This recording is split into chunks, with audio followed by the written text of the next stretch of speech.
So, everybody has a special story. And anybody can detect something special about themselves if they just look in all the right places. And I've started to notice a trilogy of dreams now.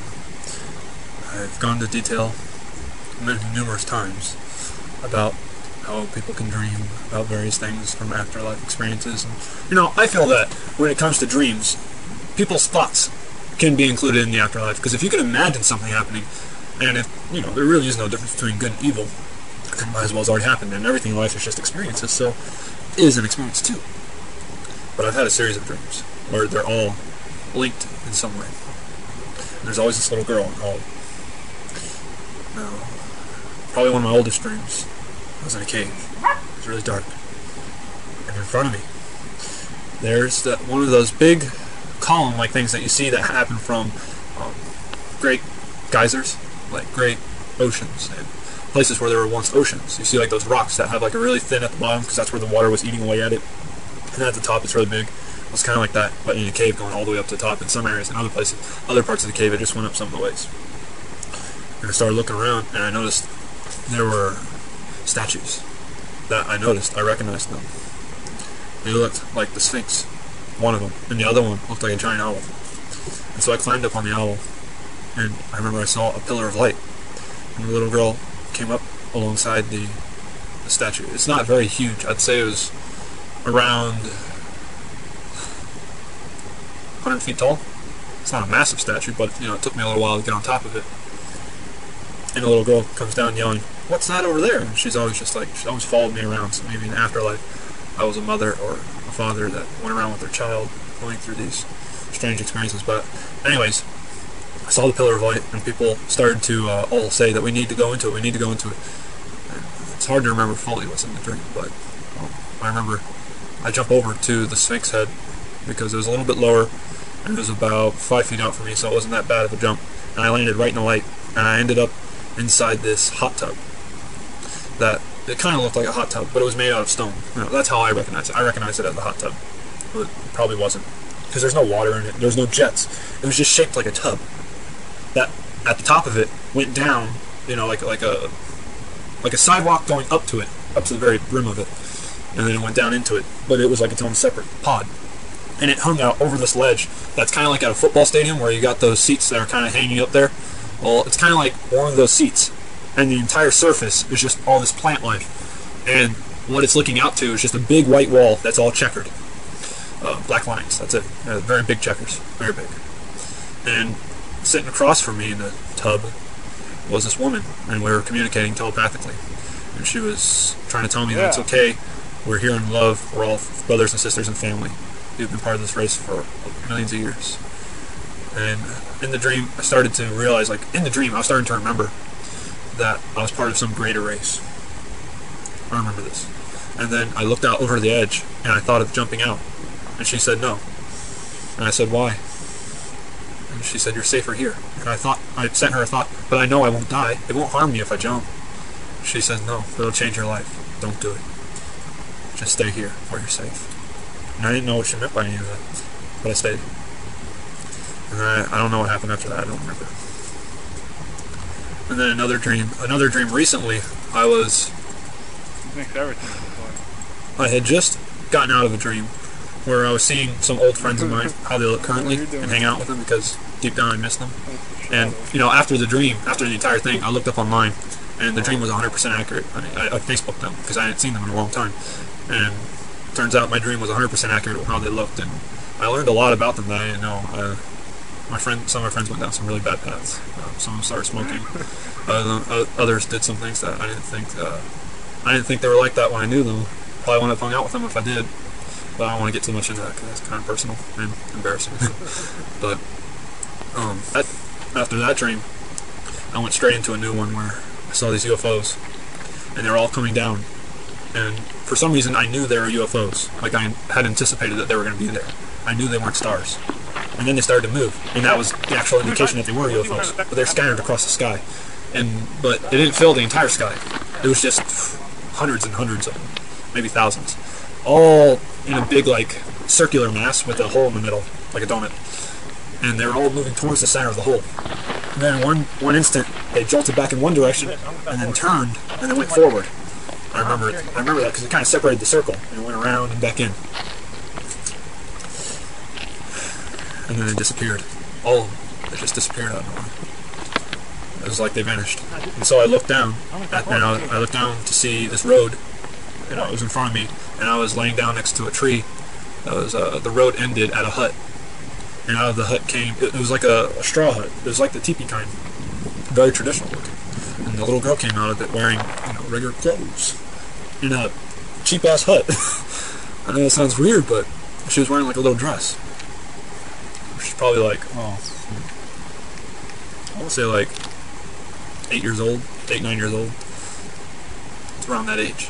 And she was just hanging out with me, and she was saying, hey, I got some new friends, go, come see, you know. And I was like, okay. So we went and we sat in this grass area of this road that I had been across several times. And I gotta tell you, the weird thing about this road is that every time in a dream, whenever I come up to this road, I always look over the edge. The road has an edge to it. I know it sounds weird, but it's like you got all this grassy plain, and it goes, and then at the end of the grassy plain you see a road. And as you're walking, you just see the road. You don't see anything past it. It's like, what the hell? And you just, as you get closer and closer, you start to see like little rocks, you know, right down the rocks, like it was struck.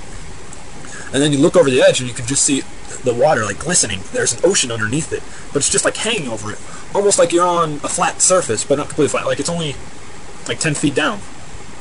The surface is only like 10 feet down, and then there's another surface underneath it.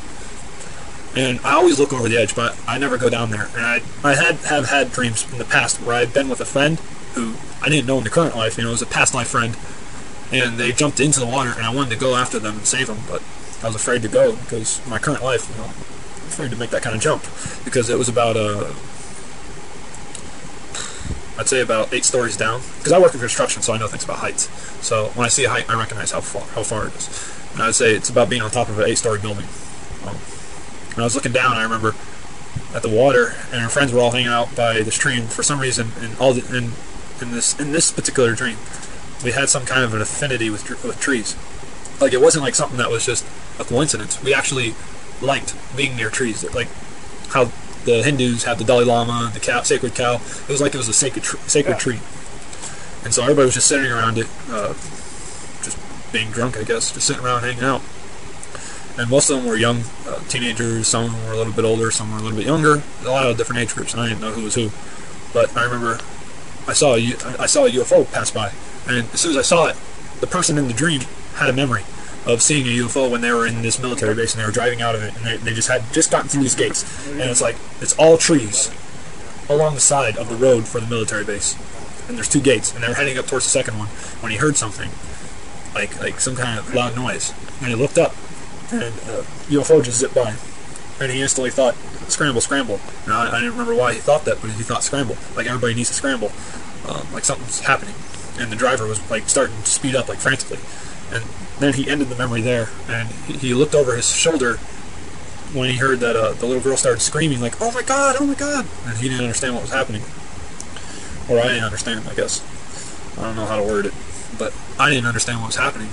So I look over, and because we're on this cliff-like edge, or whatever it is, it's, when you're looking straight up, it feels a little awkward to look back and be looking down.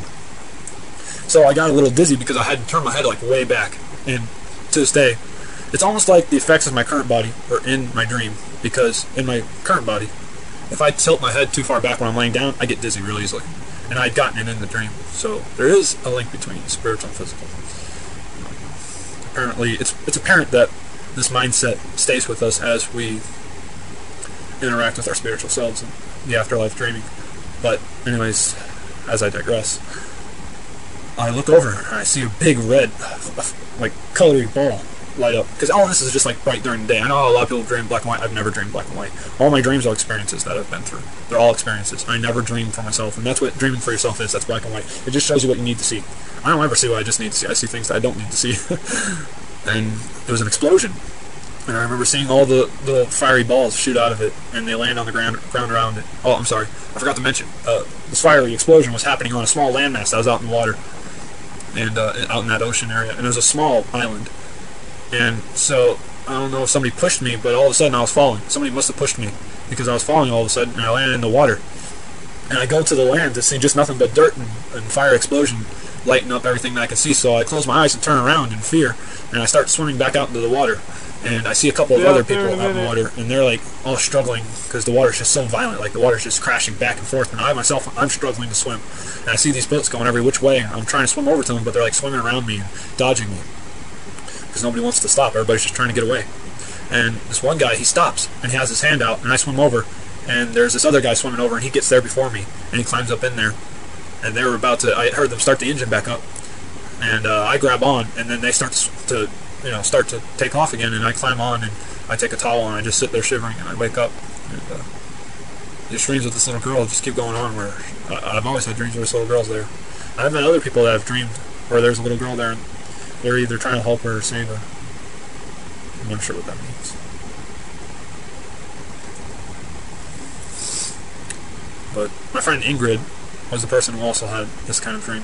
She saw this little girl, and in her dream, she described to me going through these woods, and she had to protect the little girl from some kind of monster that was hunting her down.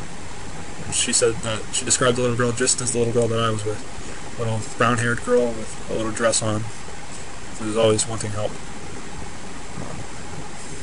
I don't know what that means.